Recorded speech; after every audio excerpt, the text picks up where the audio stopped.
Yes, good morning, doctors. So, muscle physiology and the properties of skeletal muscle માં આપણે last time pathological tetanus જોયું હતું અને પછી રાઇગર મોર્ટિસ પણ જોયું હતું. લાઈક એટલે મેઇન થિંગ ઇઝ પેલી effect of variation in the temperature related આપણે જોયું તો એની અંદર રાઇગર મોર્ટિસ ટોપિક આવ્યો હતો. હવે આવે છે એના પછી fourth, that is effect of load. Okay, so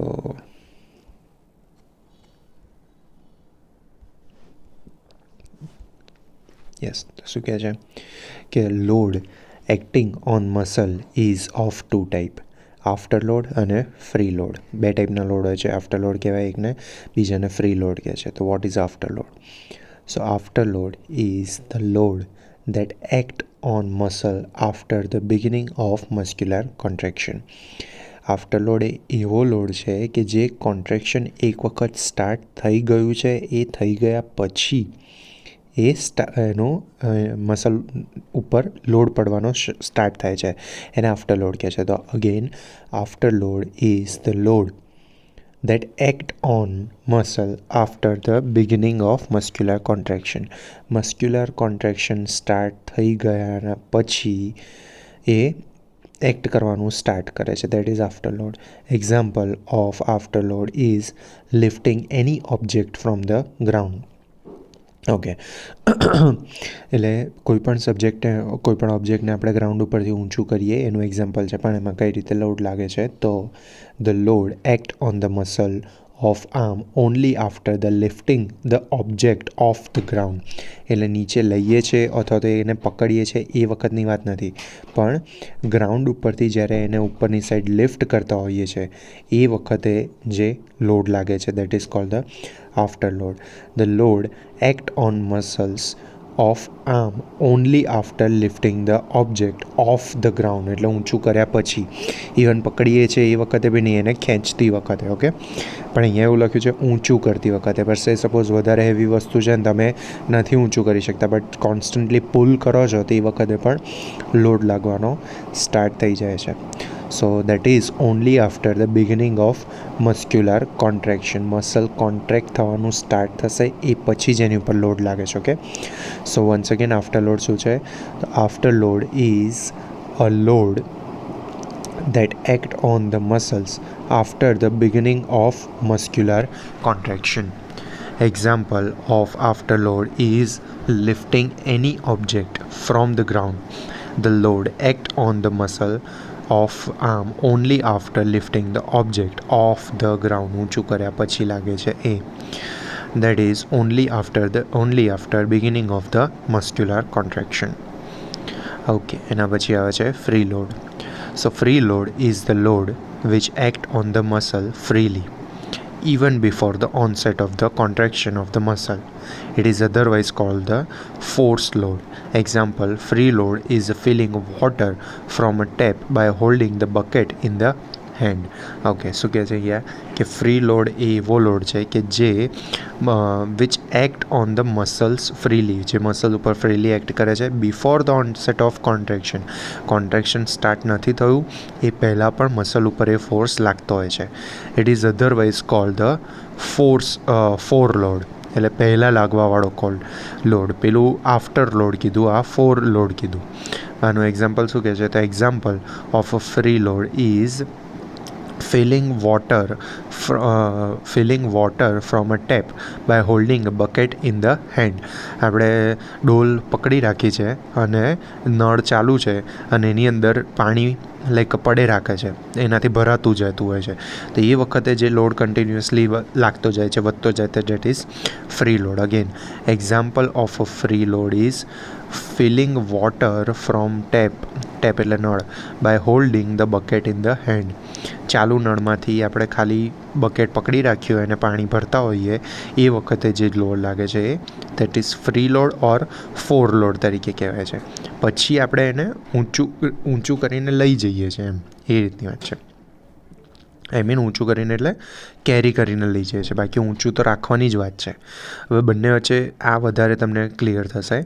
free load versus after લોડમાં કઈ રીતે ડિફરન્શિએટ હોય, તો free load is more beneficial એટલે કે advantageous since the force of contraction and the work done by the muscles are greater in the free load condition than in the after load condition.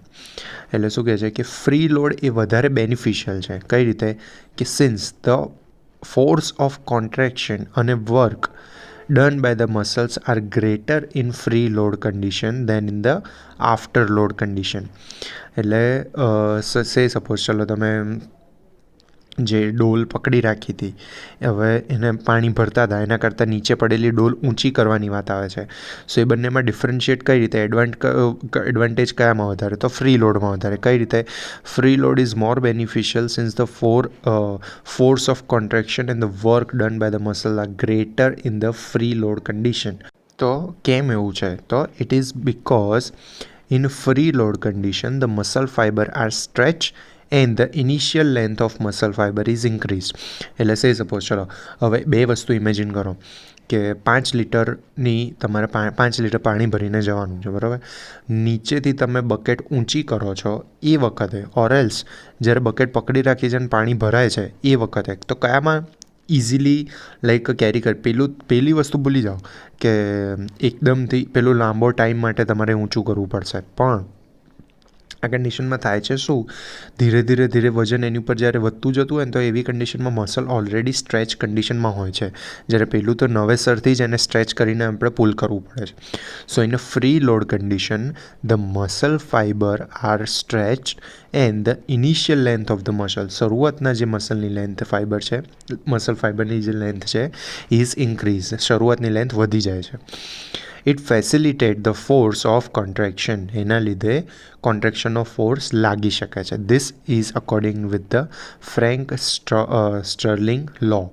Okay, Frank Starling law શું કહે છે, તો Frank Starling law states that the force of contraction is directly proportional to the initial length of the muscle fiber within the physiological limit. એટલો force લગાડી શકીએ કે જેટલું શરૂઆતમાં ફાઇબર વધારે સ્ટ્રેચ થયેલા હોય. વેઇટ,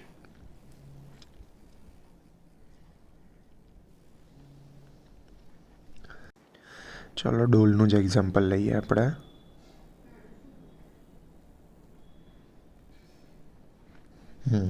હવે આ હાથ આપણો આ રીતનો છે, બરાબર. આ ફોરઆર્મ, અહીંયા આપણો આર્મની વાત છે, બરાબર. યસ, તો આટલી કન્ડિશનમાં હશે, પછી એને ઉપર લઈ જાઓ, દેટ ઇઝ કમ્પેરેટિવલી ટફ. પણ જો સીધો જ હાથ હશે એટલે મસલ સ્ટ્રેચ થયેલા જ હશે અને પછી એને ઉપર લઈ જાઓ, સો દેટ ઇઝ કમ્પેરેટિવલી ઇઝી, એવું ફ્રેન્ક સ્ટર્લિંગ કહે છે કે જો એક વખત મસલ ઓલરેડી સ્ટ્રેચ થયેલા હશે અને પછી એને એની ઉપર લોડ લાગવામાં આવશે તો એ ઇઝીલી થઈ શકશે. See, Frank Starling law state that the force of contraction is directly proportional to the initial length of the muscle, શરૂઆતની જે મસલ ફાઇબરની લેન્થ છે એની ઉપર લાગુ પડે છે. But it should be in the physiological limit. પછી એટલું બધું નહીં સ્ટ્રેચ કરવાનું કે જેનાથી મસલ પુલ થઈ શકે ઓર એલ્સ સ્ટ્રેચ થઈ શકે, એટલે મીન્સ આઈ મીન લૂઝ થઈ શકે, ત્યાંથી ફાઇબર તૂટી શકે, એવી રીતની વાત નથી. હવે એક એક્સપેરિમેન્ટ કરે છે to prove the Frank Starling law. તો Frank Starling law can be prove by using the muscle nerve preparation of the frog. પાછું દેડકાની પત્તર રગડી. First, one simple muscle curve is recorded with a 10 gram weight in after load condition of the muscle.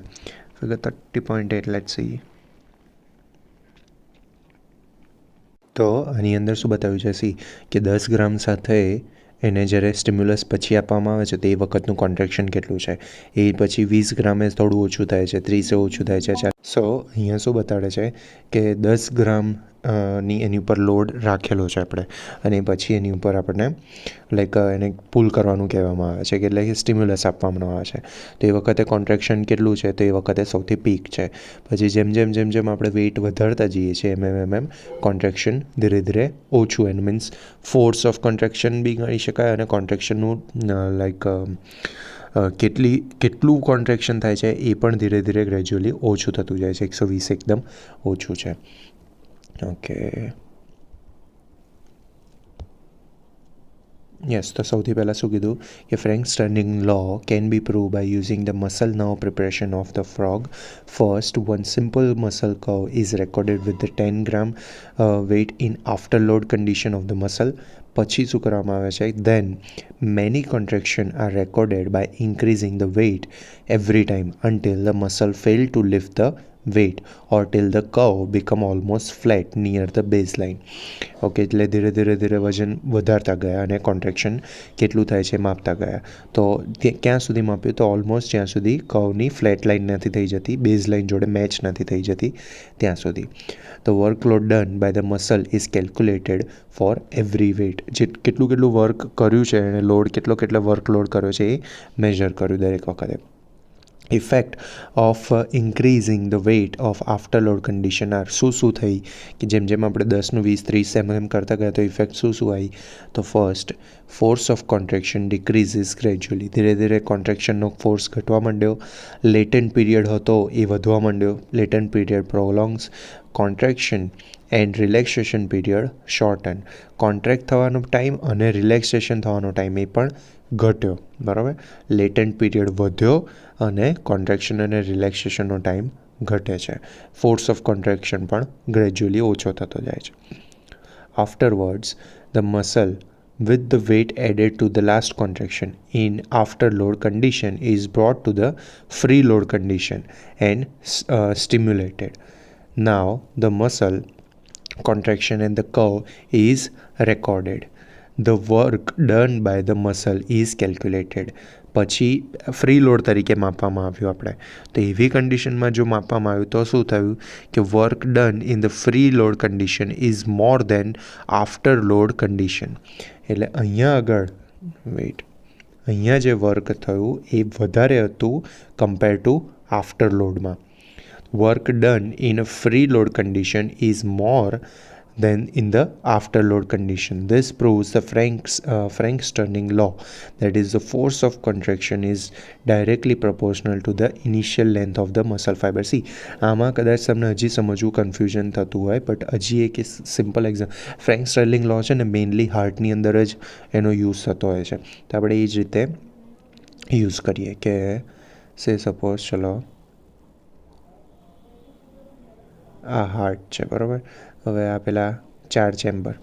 તો વાત શું થાય છે કે અહીંયા આગળ એક અમાઉન્ટ ઓફ બ્લડ રહેલું છે, બરાબર.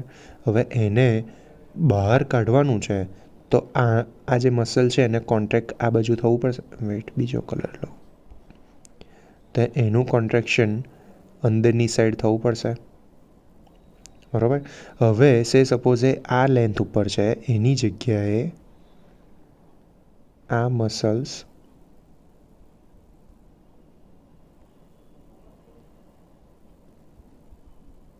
થોડા આટલા સ્ટ્રેચ થયેલા છે અને પછી એનો લોડ મીન્સ કોન્ટ્રેક્શન આ બાજુ જાય છે, બરાબર. તો તમે શું માનો છો કે કયું વધારે કોન્ટ્રેક્શન પાવરફુલ હશે? નજીકથી આ જે નજીકવાળું જે બ્લુવાળી લાઇનિંગ છે ને એ મેક્સિમમ જઈને ક્યાં સુધી જઈ શકશે? તો આટલે સુધી જઈ શકશે કદાચ. તો એનો ટ્રાવેલિંગનો ટાઈમ કેટલો થયો? એ મસલે કેટલું વર્ક કર્યું?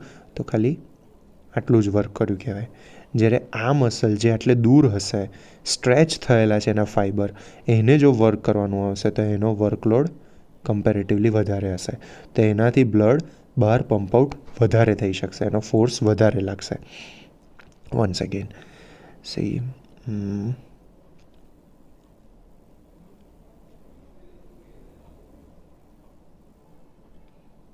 બરાબર. હવે અહીંયા આગળ જેટલું બ્લડ છે એને અહીંયાથી જો કોન્ટ્રેક્ટ થવાનું હોય તો મેક્સિમમ કદાચ આટલા સુધી કોન્ટ્રેક્ટ થઈ શકશે. તો એનું આ મસલ ટ્રાવેલ એટલો ફોર્સ કેટલો લાગ્યો? આમ આ બાજુની સાઈડ જે ફોર્સ લાગે એ જસ્ટ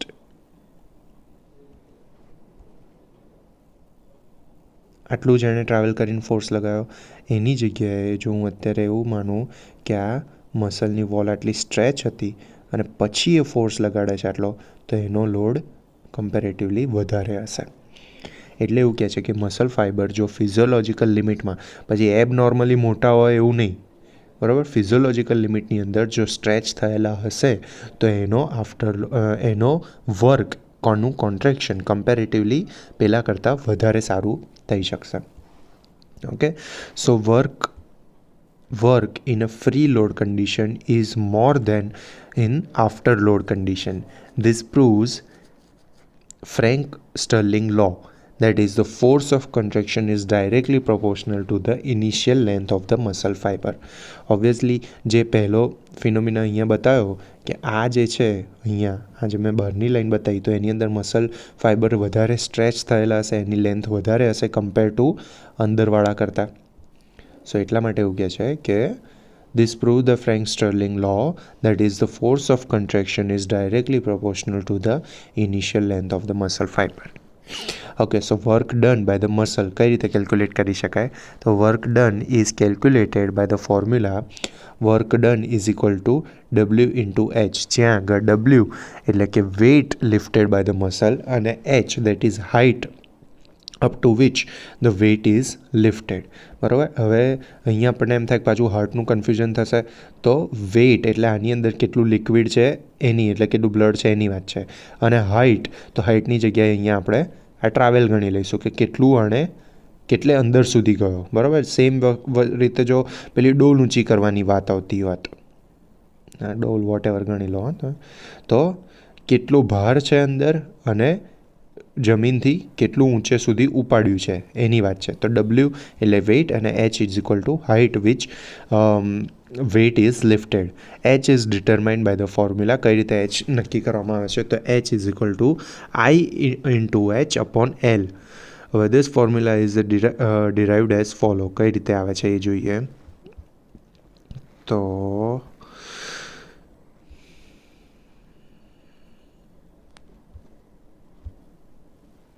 આની ફિગર આપેલી છે, વેઇટ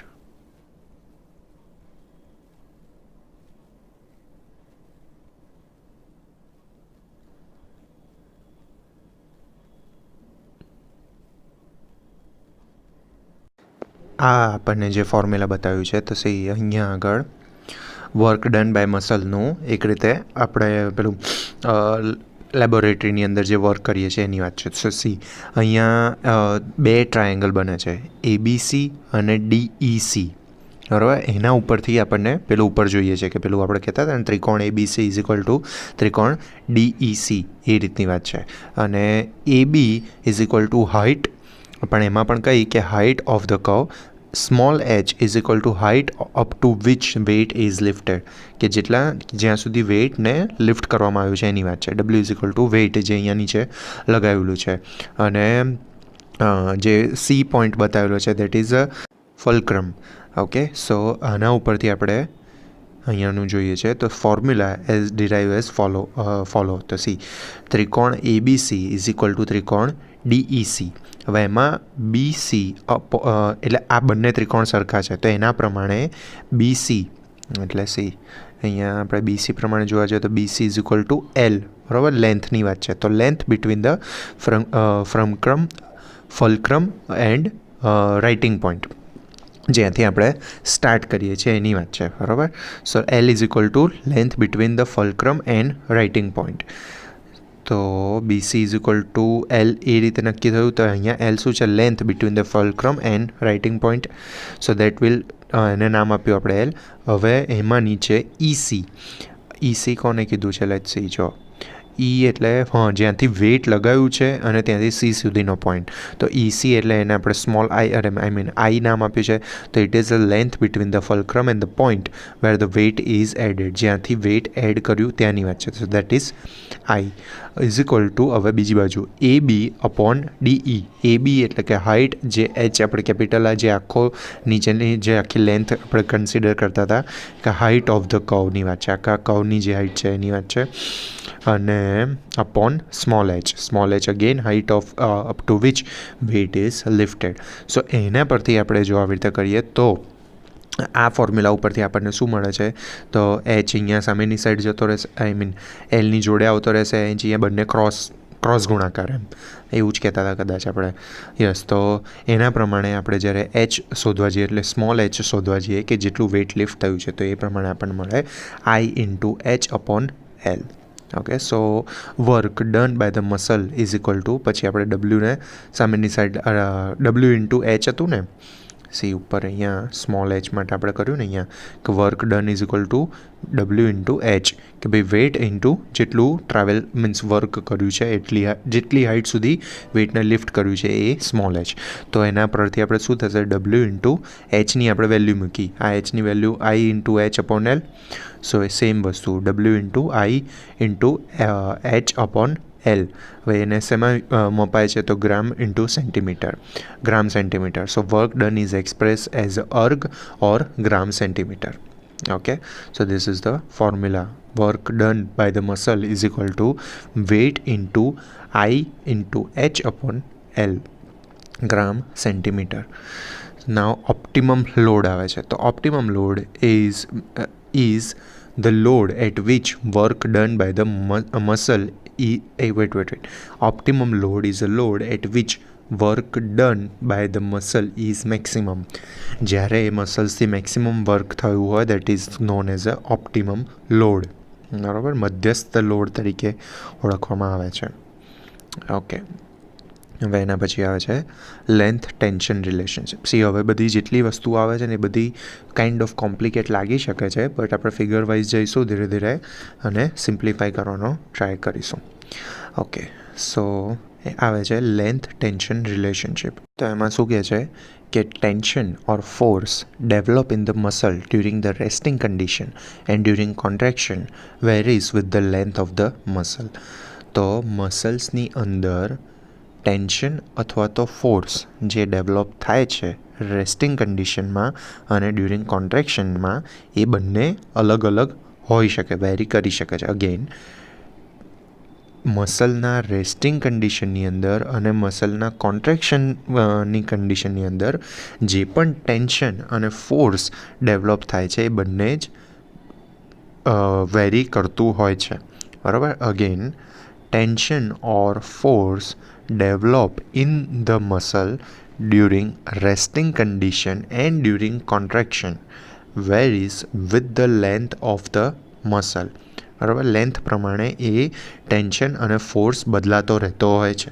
સે સપોઝ, એટલે એક્ઝામ્પલ તરીકે 1 સેન્ટીમીટરે ટેન્શન અલગ હશે, 5 સેન્ટીમીટરે ટેન્શન ને ફોર્સ અલગ હશે, છઠ્ઠાએ અલગ હશે. બરાબર, અલગ હશે એટલે આપણે એવું નથી વિચારતા કે વધતો જ જતો હશે, વધે બી ખરા ઘટે બી ખરા, વોટ એવર, એ આપણે આગળ જોઈએ છે કઈ રીતે થાય છે.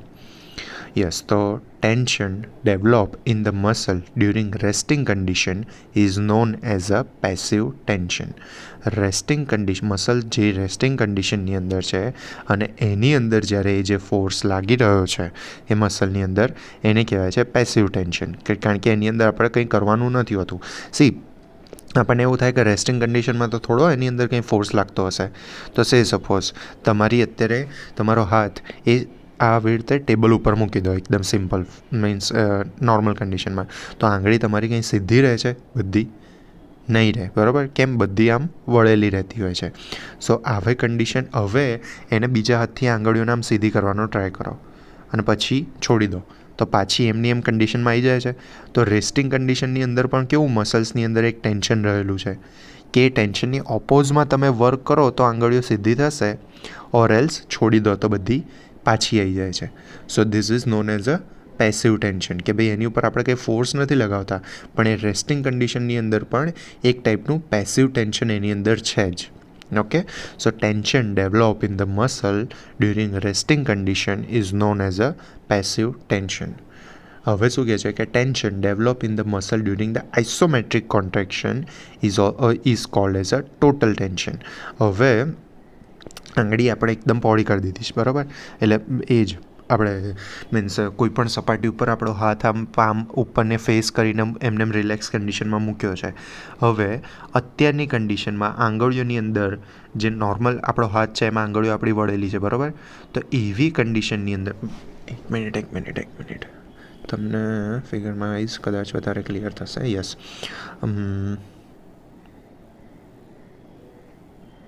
બરાબર, આ થોડું વધારે વ્યવસ્થિત કરવાનું ટ્રાય કરું.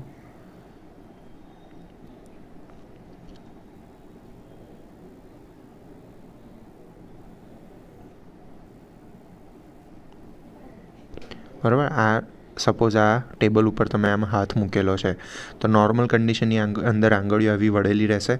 હવે આ વળેલી આંગળીઓની અંદર ટેન્શન જે ક્રિએટ થયેલું છે, ઓબ્વિયસલી મસલ્સની અંદર ટેન્શન છે અહીંયા, એટલા માટે જે આ બાજુ વળેલી છે. બરાબર. આમ એવું તો છે જ નહીં કે આમ સીધી આંગળીઓ રહેતી હોય છે. બરાબર. તો આ જે ટેન્શન છે દેટ ઇઝ પેસિવ ટેન્શન. બરાબર. હવે અહીંયા આગળ હું આ ફોર્સ લગાવીને આંગળીઓને સીધી કરવાનો ટ્રાય કરું છું તો બધી જ આંગળીઓ મારી આ સીધી થઈ ગઈ. તો હવે આવી કન્ડિશનની અંદર આની અંદર જે આ મસલ્સની અંદર જે ફોર્સ લાગેલો હશે એને કહેવાશે આઇસોમેટ્રિક, એટલે લેન્થ નથી ચેન્જ થઈ. બરાબર. નોર્મલ જ લેન્થ રહી છે, એની ઓપ્ટિમમ કરતાં વધારે મેં આંગળીઓને પાછળની સાઈડ સ્ટ્રેચ નથી કરી. બરાબર. એક ઓપ્ટિમમ લેવલ સુધી જ રહી ગયો છું. તો એવી કન્ડિશનની અંદર જે ટેન્શન રહેશે, the tension develop in the muscle during the isometric contraction is called the total tension. બરાબર. સો પેસિવ ટેન્શન અને ટોટલ ટેન્શન. હવે એક્ટિવ ટેન્શનની વાત કરે છે. સો એક્ટિવ ટેન્શન કોને કહેવાય? એટલે કે difference between the passive tension and total tension at a particular length of the muscle is called the active tension. હવે એક્ટિવ ટેન્શન એટલે કે પેસિવ ટેન્શન અને ટોટલ ટેન્શન વચ્ચેનો તફાવત દેટ ઇઝ એક્ટિવ ટેન્શન. સો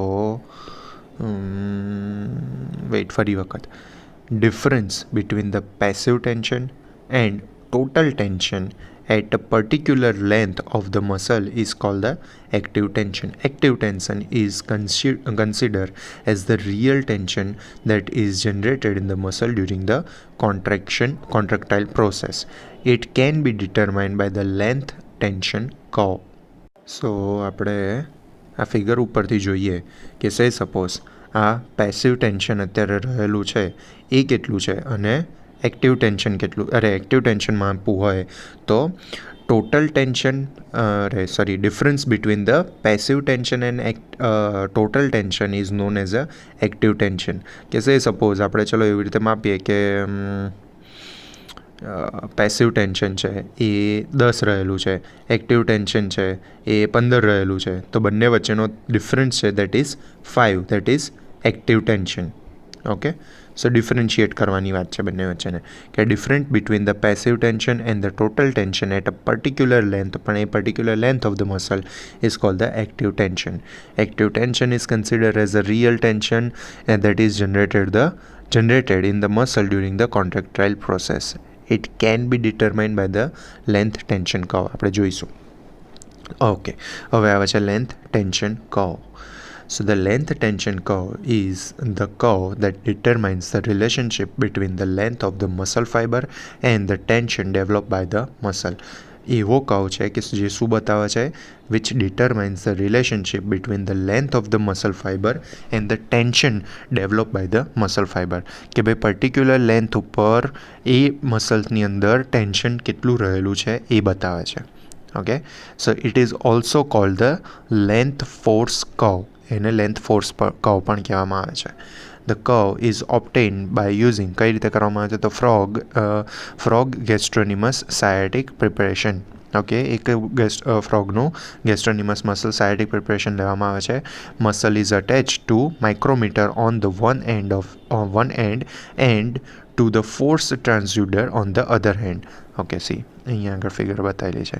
તો ઉપર જે બતાવ્યું છે આ વચ્ચેનું ગેસ્ટ્રોનિમસ મસલ લીધું, ઉપરનો પાર્ટ છે માઇક્રોમીટર જોડે જોઈન કરેલો છે અને નીચેનો ફોર્સ ટ્રાન્સડ્યુસર એટલે ફોર્સ લગાવવાવાળા પેલા સાધન જોડે કનેક્ટ કરેલો છે. Force transducer on the other end. Muscle is not allowed to shorten because its attachment on the both end. બરાબર. શોર્ટ થશે નહીં, પેલું એક લેન્થ એની સ્પેસિફિકલી ફિક્સ રહેશે. હવે શું કરે છે? તો micrometer is use to set the length of the muscle fibre. હવે આપણે માઇક્રોમીટરથી મસલ ફાઇબરની એક લેન્થ ફિક્સ કરી દઈએ છીએ. Force transducer is connected two polygraph. નીચેનું જે ફોર્સ ટ્રાન્સડ્યુસર હતું એને એક ગ્રાફ જોડે કનેક્ટ કરીએ છીએ કે જેનાથી આપણને એ મેઝરમેન્ટ લઈ આપશે. ક્યાં ગયું? Yes, polygraph. Polygraph is used to measure the tension developed by the muscle during the isometric contraction. હવે એના ઉપરથી આપણને ખબર પડશે કે આઇસોમેટ્રિક કોન્ટ્રેક્શન દરમિયાન એની ઉપર ટેન્શન કેટલું પડી રહ્યું છે. Okay, so yes, two begin with, the minimum length of the muscle is set by using the micrometer. Micrometer દ્વારા આપણે આની મસલની મિનિમમ લેન્થ ફિક્સ કરી, બરાબર. હવે શું કરે છે? The passive tension is determined by using the force transducer. Passive tension એની અંદર કેટલું રહ્યું છે આપણે પહેલાં ફોર્સ ટ્રાન્સડ્યુસર ઉપરથી, નીચે જે ફોર્સ ટ્રાન્સડ્યુસર છે એના ઉપરથી, ગ્રાફ ઉપરથી આપણને ખબર પડી ગઈ, બરાબર. મેં પહેલાં તો મિનિમમ લેન્થ નક્કી કરી. ઓકે, પછી શું છે? The passive tension determined by the using of force transducer. Okay, then muscle is stimulated and total tension is determined. હવે મસલને સ્ટિમ્યુલેટ કરવામાં આવે છે અને એ વખતે ટોટલ ટેન્શન કેટલું છે એ નક્કી કરવામાં આવે છે, એ નોંધવામાં આવે છે. From this two value the active tension is calculated. Obviously પહેલાં આપણને પેસિવ ટેન્શન મળ્યું, પછી આપણને ટોટલ ટેન્શન મળ્યું, તે બંને વચ્ચેનો ડિફરન્ટ એટલે કે એક્ટિવ ટેન્શન મળે. Then length of the muscle is increase gradually. ધીરે ધીરે લેન્થ વધારવામાં આવે છે. એટ એવરી લેન્થ, દરેક લેન્થ ઉપર both passive tension and total tension are determined. દરેક લેન્થ ઉપર એની પેસિવ ટેન્શન પણ નોંધવામાં આવે છે અને ટોટલ ટેન્શન પણ નોંધવામાં આવે છે. અને એની દરેક સપોઝ ચલો 5 સેન્ટીમીટરે એની એક્ટિવ ટેન્શન કેટલું હતું, પેસિવ ટેન્શન કેટલું હતું, સોરી એક્ટિવ ટેન્શન ના મળે, બરાબર. પેસિવ ટેન્શન મળે અને ટોટલ ટેન્શન મળે, પણ એ બંને વચ્ચેનો ડિફરન્શિએટ કાઢીએ તો આપણને એક્ટિવ ટેન્શન મળે. સો આ રીતે દરેક લેન્થનું આપણે પેસિવ ટેન્શન અને ટોટલ ટેન્શન કાઢતા ગયા અને એના વચ્ચેથી આપણને એક્ટિવ ટેન્શન પણ શોધતા ગયા. At every length both passive tension and total tension are determined, follow by the calculation of active tension. All the value of active tension at different length are plotted to obtain the length tension curve. જોઈએ છે આપણે. From the curve, resting length is determined. See 30.11. Yes. સો આ પ્રકારનું આપણને graph મળે છે કે ભાઈ મસલ લેન્થ જ્યારે 2 સેન્ટીમીટર જેટલી હોય છે, પછી જેમ જેમ ટેન્શન વધતું જાય છે એમ મસલની અંદર લેન્થ પણ એની વધતી જાય છે, પણ એક લિમિટ એની લેન્થ વધવાની ઓછી થઈ જાય છે, બરાબર. એને શું કહેવાશે? Passive tension. Passive tension basically શું છે કે જ્યારે તમે રબર બેન્ડને ખેંચો છો ને, તેનો તણાવના લીધે, ખેંચાણના લીધે જે ટેન્શન રહે છે ને, દેટ ઇઝ પેસિવ ટેન્શન, એવું કહી શકાય, બરાબર. કારણ કે ફ્લેક્સિબિલિટીના લીધે ટેન્શન આવે છે એની અંદર. પછી એક્ટિવ ટેન્શન શું છે? તો એની અંદર શું થતું હોય છે કે ટેન્શન ધીરે ધીરે ઓકે, તો ચલો આપણને ડિફરન્ટ જ છે, પણ ટોટલ ટેન્શન આપણી વાત છે જોવાની. ટોટલ ટેન્શન શું છે કે મસલ્સની લેન્થ જેમ જેમ વધતી જાય છે, ટેન્શન જેમ જેમ વધે છે, પછી એક રેસ્ટિંગ કન્ડિશનમાં એની લેન્થ આવે છે અને પછી એનું ટેન્શનની સાથે મસલની લેન્થ પણ ધીરે ધીરે ઇન્ક્રીઝ થતી જાય. હજી આ ચાર્ટ થોડો કન્ફ્યુઝિંગ છે, પણ હજી આપણે છે ને simple chart, weight, length tension કહો.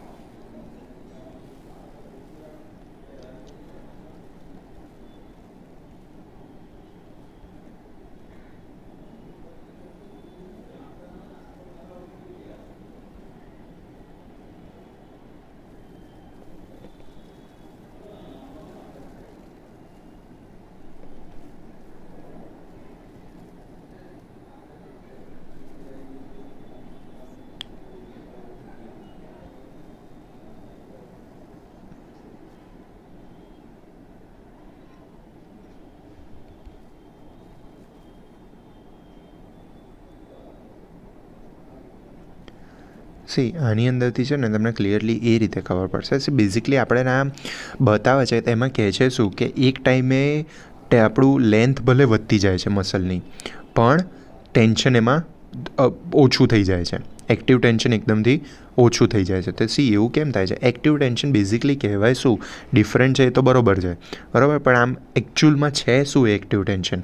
તો જો આમાં સરસ રીતે બતાવ્યું છે કે બ્લુ કલરનું જે છે એ લાઈક માયોસાઇટ છે, બરાબર, અરે માયોસાઇટ ક્યાં, માયોફિબ્રિલ છે, અને જે રેડ કલરનું છે એ એટલે ઇનશોર્ટ આખો સાર્કોમિયર બતાવેલું છે કે ઉપરના જે રેડ છે દેટ ઇઝ એક્ટિંગ, અને જે બ્લુ કલરમાં છે એ માયોસિન છે, બરાબર. હવે જો સપોઝ મસલની લેન્થ એકદમ ઓછી થઈ ગઈ, મસલની લેન્થ ઓછી ક્યારે થાય કે જ્યારે એ બંને એક્ટિંગ ફિલામેન્ટ એકબીજાની ઉપર આવી જાય છે. તો એવી કન્ડિશનમાં ખેંચાણ એટલે કે એક્ટિવ ટેન્શન કઈ રીતનું રહેશે. વેઇટ, અમને છે ને ફિગર બધું રહીને બતાવું.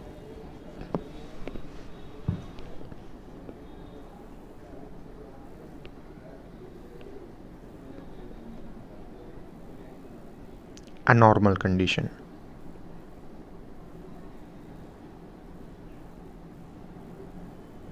બરાબર, આ નોર્મલ રેસ્ટિંગ કન્ડિશન ગણી લો. તો આવી કન્ડિશનની અંદર મસલ્સને આ સેમ કન્ડિશનમાં મેન્ટેન રાખવા માટે ખેંચાણ કોણ કોણ કરે છે, તો આ બધા અંદર માયોસિન કરે છે.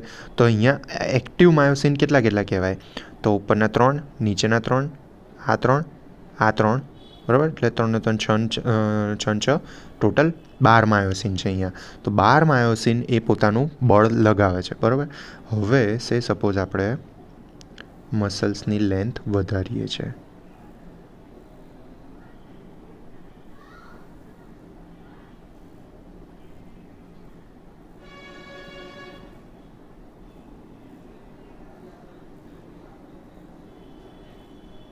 યસ. તો હવે એક્ટિનને ટચ થયેલા એટલે એક્ટિંગ ઉપર એક્ટ કરતા કેટલા ફિલામેન્ટ રહ્યા, તો 2 ને 2 4 અને 2 4, એટલે ટોટલ અહીંયા કેટલા રહ્યા, 8. તો ઓબ્વિયસલી અહીંયા આગળ ટેન્શન કમ્પેર ટુ અહીંયા આગળ કરતાં ઓછું હશે. સી, આ એક્ટિવ ટેન્શનની વાત છે. એક્ટિવ ટેન્શન એટલે કોકના દ્વારા બળ લાગી રહ્યું છે.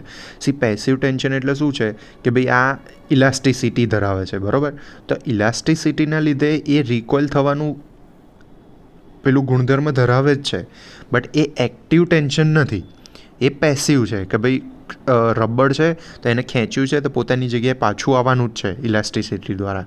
પણ પાછું આવવા માટે અંદરના જે આ પરિબળ છે માયોસિન, એ કેટલા એક્ટિવેટ છે, તો આની અંદર 8 જ એક્ટિવેટ છે. તો આનું active tension A compare to આના કરતાં ઓછું થયું કહેવાશે. એટલે ભલે લેન્થ વધી પણ ટેન્શન ઓછું થયું. તો સી, અહીંયા ગ્રાફમાં શું બતાડે છે, એ જ વસ્તુની વાત છે કે લેન્થ અહીંયા નીચેનો ગ્રાફ, આઈ મીન લેન્થ વધતી જાય છે તો એક લેન્થ એવું થાય છે કે એક જ માયોસિન અટેચ છે, તો એવી કન્ડિશનમાં ટેન્શન એકદમ ઓછું થઈ જાય છે, બરાબર. હવે આપણે એમ કહીએ કે આપણે સાલું પ્રેક્ટિકલ લાઈફમાં કઈ રીતે એવું નક્કી થાય, તો તમે એક વસ્તુ જુઓ, જ્યારે નોર્મલી તમે ઊભા છો એવી કન્ડિશનની અંદર ડોલ પકડો, ઓર એલ્સ તમે આમ આડા પડી જાઓ અને પછી એટલે ઓકે ના ડોલ છોડો, ચોપડીનું જ આપણે એક્ઝામ્પલ લઈએ. ચલો કે ચોપડી છે એ કોઈ હેવી બુક આપણે ચાલો ને સેમ્બ્યુલિંગમ જ ઊંચી કરવી છે, તો જમીન પર આપણે સ્ટ્રેટ ઊભા રહે, એની પણ ફિગર દોરીને બતાવું. સપોઝ આ માણસ સ્ટ્રેટ જમીન પર ઊભો છે, એનો હાથ અને બુકમાં સેમ્બ્યુલિંગમ છે, તો એને અહીંયાથી અહીંયા લઈ જવી છે સેમ્બ્યુલિંગમ બુક, બરાબર. તો એવા દરમિયાન કેટલો ફોર્સ લાગે છે, અને હવે હું આ જ બાબાને આમ ઊંઘાડી દઉં છું, એનો હાથ અહીંયા છે અને બુક અહીંયા પકડાવું છું, એટલે તમે સપોઝ ઊભા છો અને સેમ્બ્યુલિંગમને ઊંચી કરવી છે, અને ઊંઘાડીને બેડ ઉપર છો અને હાથ તમારો નીચે છે બેડની, અને પછી સેમ્બ્યુલિંગમને ઊંચી કરવી છે. તો એવી કન્ડિશનમાં શું થશે, તમારા જે મસલ્સ છે ને એ ઊંઘવાવાળી કન્ડિશનમાં અને હાથ તમારો નીચે હશે, તો એવી કન્ડિશનની અંદર લેન્થ એની વધારે હશે, જ્યારે અહીંયા લેન્થ ઓછી હશે. જો અહીંયા લેન્થ વધારે હશે તો અહીંયા બતાવ્યા પ્રમાણે ટેન્શન કેટલું થશે, લેન્થ વધશે તો ટેન્શન ઓછું થઈ જશે. તેવી કન્ડિશનમાં તમારે જોર વધારે લગાવવું પડશે, બરાબર, આ ઊંચું કરવા એટલે તમને ભારે વધારે લાગશે.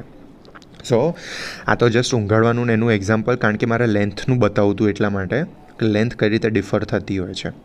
ઓકે, સો આ રીતની વાત છે કે જેમ જેમ લેન્થ ઇન્ક્રીઝ થતી જાય એમ ટેન્શન આ રીતે ઘટી પણ શકે છે.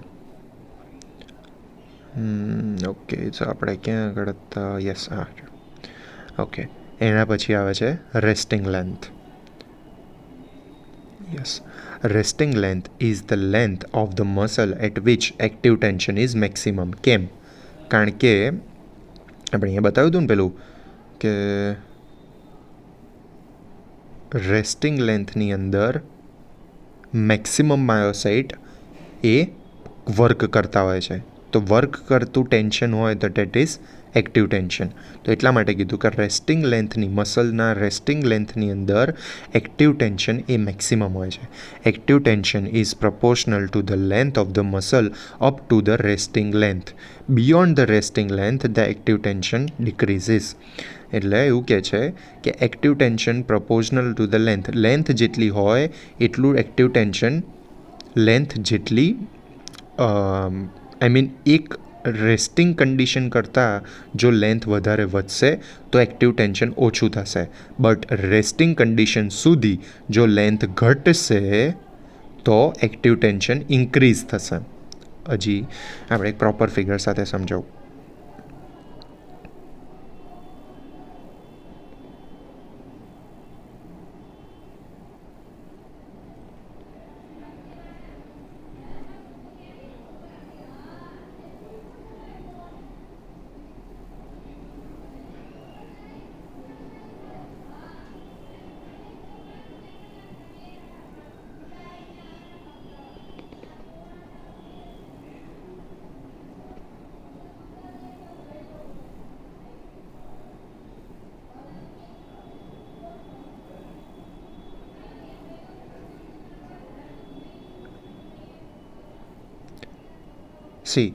ત્રણ વસ્તુ બતાવી છે. આ રેસ્ટિંગ કન્ડિશન છે, આ સ્ટ્રેચવાળું કન્ડિશન છે અને આ એકદમ કોન્ટ્રેક્ટેડ કન્ડિશન છે. તો આની અંદર છે ને ઉપરના જે એક્ટિંગ ફિલામેન્ટ છે ને એકબીજા ઉપર ઓવરલેપ થઈ જાય છે, બરાબર. તો આ રેસ્ટિંગ કન્ડિશનની અંદર આપણે જોવા જઈએ તો મેક્સિમમ અટેચ છે અને આની અંદર એક ઓછું છે.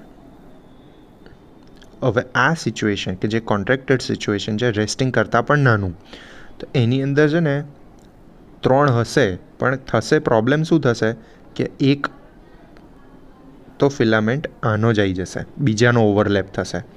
તો એ ક્યાં સુધી, આટલો બધો નહીં થાય, બટ હા આ સુધી, એટલે પહેલો સુધી થશે. તો એનો મતલબ શું થયો કે આ વાળું જે માયોસિન છે ને એનું તો વર્ક ફેલ જ ગયું, એનો તો મતલબ જ નહીં, કારણ કે એ તો પોતાના જ એક્ટિંગ ઉપર એક્ટ કરે છે. એટલે વેટ આ માયોસિનનું કામ શું છે?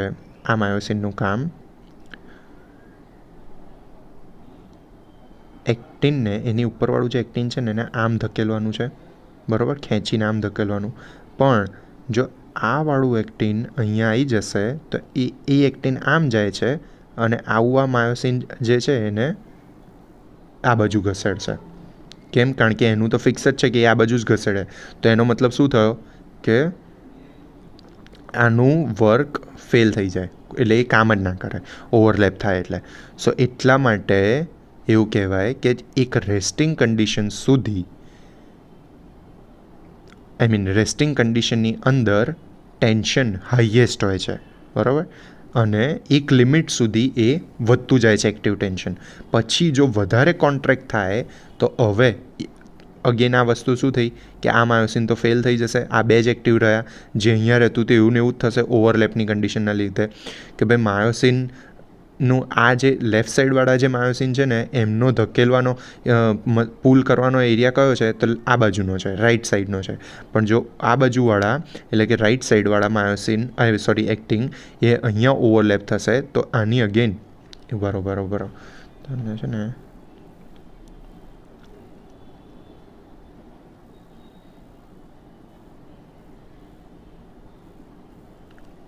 હવે એક વસ્તુ ક્લિયર કે આ માયોસિન આ એક્ટિંગને પકડીને આમ ધકેલશે, બરાબર. તો આ માયોસિનના લેફ્ટવાળા માયોસિનનો ફોર્સ કઈ બાજુ થયો કહેવાય? તો ધીસ સાઈડ થયો કહેવાય, બરાબર. હવે સપોઝ એવું સમજો, એટલે એક વસ્તુ ફિક્સ કે આ બધા જ માયોસિન એક્ટિનને પકડીને આ દિશામાં ધકેલશે, બરાબર. હવે આ વાળું એક્ટિન અહીંયા આવી જાય છે તો એને આ બાજુ ધકેલશે તો કોન્ટ્રેક્શન થવા માટે તો આ એક્ટિનને એટલે રાઈટ સાઈડવાળા એક્ટિનને બેઝિકલી આમ જવાનું છે, પણ માયોસિન જે ઓવરલેપ થયું હશે ને તો એ પાછું આમ ધકેલવા માંડશે.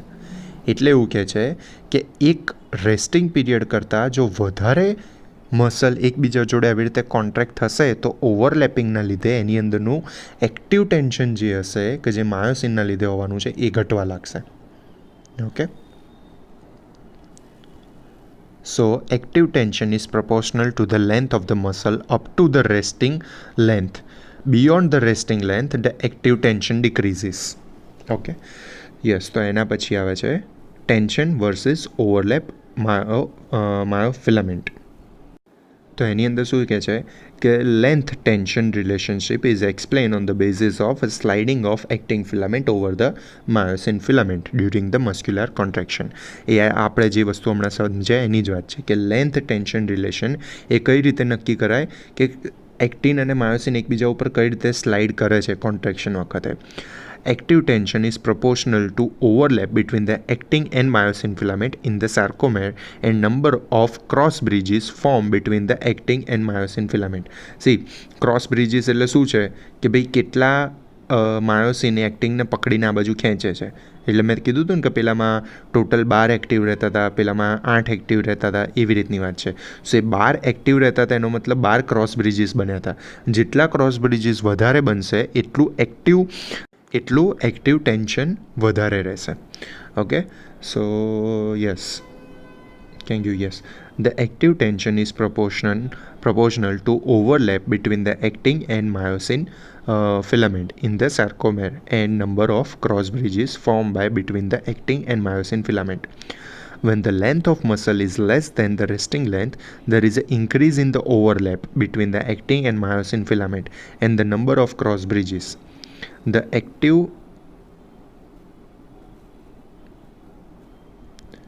tension gradually increase up to the resting length. Resting length સુધી એ વધશે, બરાબર, 100% વધશે. પણ પછી ડ્યુરિંગ આમાં નથી આપ્યું, but during the stretching of the muscle beyond the resting length there is a reduction. એટલે આપણે ક્રોસ બ્રિજીસ જે આપણે બતાવ્યા હતા ને કે 12ની જગ્યાએ 8 થઈ ગયા હતા એની વાત છે કે during stretching of the muscle beyond the resting length there is a reduction in the overlap between the actin and myosin filament and the number of cross bridges પણ ઘટતા જાય છે and the active tension start declining beyond the resting length. Okay, resting લેન્થથી જો increase જાઓ તમે તો active tension ઘટવા લાગે છે, એ રીતની વાત છે. ઓકે, સો એના પછી છે રિફ્રેક્ટરી period. Refractory period is a period at which the muscle does not show any response to stimuli. It is because already one action potential is in progress in the muscle during this period. The muscle is unexcitable to further stimuli until it is repolarized. Okay. Sorry. એટલે રિફ્રેક્ટરી period એટલે એવો period કે જેની અંદર એક પછી બીજો stimuli આપો તો એનું વર્ક નથી થતું. કેમ? કારણ કે આગળનો એક્શન પોટેન્શિયલ છે ઓલરેડી એની પ્રોસેસ ચાલી જ રહી છે, તો બીજાનું એક્શન નહીં થાય, એ રીતની વાત છે. એને એવી કન્ડિશનમાં the muscle is unexcitable to further stimuli until it is repolarize. ફરી રિપોલરાઇઝ થાય ત્યાં સુધી એ નહીં થઈ શકે. તો રિફ્રેક્ટરી પીરિયડ 2 ટાઈપના હોય છે, એબ્સોલ્યુટ રિફ્રેક્ટરી પીરિયડ અને રિલેટિવ રિફ્રેક્ટરી પીરિયડ. એબ્સોલ્યુટમાં શું છે?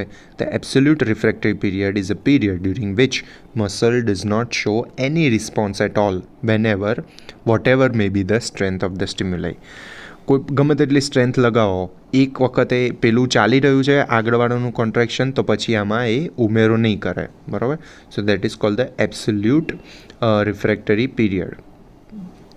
એના પછી આવે છે રિલેટિવ રિફ્રેક્ટરી પીરિયડ. તો relative refractory period is during which the muscle shows some response if the strength of the stimuli is increased to the maximum. C આમાં એવું કરી શકાય કે સપોઝ જીમની અંદર તમે લોકો ડમ્બેલ્સ મારો છો, એક કન્ડિશનમાં તમે લોકોએ મેક્સિમમ લગાવી દીધું છે જોર, હવે એનાથી ઉપર તમે નથી ખેંચી શકતા, તો ગમે તેટલું ફોર્સફુલ સ્ટિમ્યુલાઈ આપશો ને તો પણ એ નહીં જ ખેંચી શકે, તો that is absolute refractory period. અને બીજું એવું છે કે વેઇટ થોડું આપણે ઓછું કર્યું છે, તો એવી કન્ડિશનમાં આપણે થોડુંક સ્ટિમ્યુલાઈ વધારે આપીશું ને તો થોડુંક ઉપર જઈ શકશે, બરાબર. અગેન એને કહેવાય રિલેટિવ રિફ્રેક્ટરી પીરિયડ. તો relative refractory period is a period during which muscle shows some response if the strength of stimuli is increase to maximum. Okay, હવે refractory period in the skeletal muscle. So in the skeletal muscle whole of the latent period is refractory period. If absolute refractory period falls during the first half of the latent period and the relative refractory period extend during the second half of the latent period, totally it is 0.01 second. એટલે main વસ્તુ એ રિફ્રેક્ટરી period skeletal મસલમાં શું હોય છે, તો જે latent period હોય છે એને જ આપણે રિફ્રેક્ટરી પીરિયડ તરીકે કન્સિડર કરીએ છીએ. હવે એ જ વસ્તુ કાર્ડિયાક મસલની વાત છે. So in cardiac muscle absolute refractory period extend throughout the contraction period. બરાબર, એબ્સોલ્યુટ એટલે કે આખો કોન્ટ્રેક્શન થયો, એક આખો કોન્ટ્રેક્શન પતશે નહીં ત્યાં સુધી બીજા ગમે તેટલા સ્ટિમ્યુલઈ હશે પણ એ એડઅપ નહીં થાય. બરાબર, એમાં અસર નહીં થાય. એક કોન્ટ્રેક્શન પૂરું થશે પછી જ બીજું સ્ટિમ્યુલાઈની અસર એની પર થશે. So in a cardiac muscle absolute refractory period extend throughout the contraction period and relative refractory period extend during the first half of the relaxation period. Okay, totally it is about 0.53 second. Thus refractory period in cardiac muscle is very long compared to the skeletal muscle. Okay, significant શું એનું જરૂર કેમ છે of the long refractory period in the cardiac muscle? So because of the long refractory period, cardiac muscle does not show complete summation or contraction. Obviously આપણે cardiac મસલની અંદર contraction, એક proper contraction જોઈએ છે. કંઈ તરત સ્ટિમ્યુલાઈ આવ્યો એટલે તરત ને તરત પેલું એ નહીં કરી દેવાનું. લાઈક ઓકે ચલો ને, એ પણ તમને ડ્રોઈંગમાં ઉપર સમજાવવાનો ટ્રાય કરીએ. સે સપોઝ અહીંયા એકવાર મેં સ્ટિમ્યુલાઈ આપ્યું તો અહીંયા કોન્ટ્રેક્ટ થયું. હવે સ્ટિમ્યુલાઈ તરત ને તરત બીજું આવે તો એનો મતલબ એવો નથી કે અહીંયાથી પાછું કોન્ટ્રેક્ટ થાય. બરાબર, એ થોડું રિલેક્સ થશે અને પછી આ જે આવ્યું છે એના ઉપર ઇફેક્ટ આપશે. હવે જો એવું થાય તો એનો મતલબ શું થયું, બ્લડ અંદર ભરાવવું તો જોઈએ ને. ભરાયા વગર જ જો કોન્ટ્રેક્શન થશે, સમેશન થઈ જશે અહીંયા, તો એ મિનિંગલેસ થઈ જશે. બરાબર, સો એ ના થાય એટલા માટે, બિકોઝ ઓફ ધ લોંગ. હવે આની અંદર રિફ્રેક્ટરી પીરિયડ આપણો લોંગ છે કે ભાઈ બીજી સ્ટિમ્યુલાઈની ઇફેક્ટ આપણને થોડું લોંગ ટાઈમે મળશે. એટલે કે એ વખતના મસલ્સની અંદર રિલેક્સેશન થઈ ગયું હશે, તો એના લીધે શું થાય છે તો કમ્પ્લીટ સમેશન ઓર કોન્ટ્રેક્શન નથી થતું, મસલ ફટીગ નથી થતા અને ટીટેનસ નથી થતું. ઓકે, સો આના પછી આવે છે muscle tone definition. Muscle tone is defined as a continuous and partial contraction of the muscle with certain degree of vigor and tension. More detail in the muscle આપણે જોઈશું આગળના ચેપ્ટરની અંદર. Okay, so basically muscle tone is define as a continuous અને partial contraction of the muscles with the certain degree of vigour and tension. એટલે basically અત્યારે તમે તમારો બાયસેપ્સ મસલ્સ એ સપોઝ રિલેક્સ કન્ડિશનની અંદર છે અને એને જ્યારે તમે પ્રેસ કરો ત્યારે એની અંદર તમને જેટલું ટેન્શન જોવા મળતું હોય એને પર્ટિક્યુલરલી મસલ ટોન કહેવાય છે. એટલે એક સર્ટેન ડિગ્રીનો ટેન્શન. બરાબર, હવે maintenance of muscle tone in skeletal muscle and in cardiac muscle. The maintenance of a tone in the skeletal muscle is neurogenic, is due to the continuous discharge of impulses from the gamma motor neuron in the anterior gray horn of the spinal cord. તો એ skeletal મસલની અંદર એ આપણને tone કેમ મળ્યો છે, because continuous ઇમ્પલ્સીસનો flow થતો રહેતો હોય છે, ડિસ્ચાર્જ થતો રહેતો હોય છે. ક્યાંથી તો gamma motor neuron in the anterior grey horn of the spinal કોર્ડમાંથી. The gamma motor neuron in the spinal cord are control by the higher centre in the brain. Okay, હવે ઇન કાર્ડિયાક મસલમાં શું થાય છે, તો in cardiac muscle maintenance of tone is purely myogenic. એ બધું જ કામ અંદર આ કોઈ પેલું જેમ સ્પાઇનલ કોર્ડનું કારણ છે ને કે સ્પાઇનલ કોર્ડમાંથી સ્ટિમ્યુલસ આવે છે એટલા માટે થાય છે, જ્યારે આ બધું માયોજેનિક એટલે મસલ્સ પોતાની જાતે જ મેનેજ કરતું હોય છે. બરાબર, myogenic that is the muscle them self control the tone. The tone is not under the nervous control in the cardiac muscle. એનો કંટ્રોલ નર્વસ સિસ્ટમ ઉપર એ રીતે નથી હોતો. બરાબર, હવે સ્મૂથ મસલમાં શું થાય છે, in the smooth muscle the tone is myogenic. It depend upon the calcium level and number of the cross bridges. એટલે માયોજેનિક છે અને it depend upon the calcium level and the number of the cross bridges ઉપર નક્કી થાય છે. Okay, applied physiology, abnormalities of the muscle tone. Abnormalities of the muscle tone are hypertonia, વધારે પડતો tone હોય, અને હાઇપોટોનિયા, ઓછો ટોન હોય, અને માયોટોનિયા. આ બધા જ આપણે ડિટેલમાં 34 ચેપ્ટરની અંદર જોઈશું. ઓકે, સો અહીંયા આગળ ચેપ્ટર કમ્પ્લીટ થાય છે. નેક્સ્ટ ચેપ્ટર આપણે નેક્સ્ટ લેક્ચરની અંદર કન્ટિન્યુ કરીશું. ત્યાં સુધી કંઈ ક્વેશ્ચન, કંઈ query, please write me in the comment section below.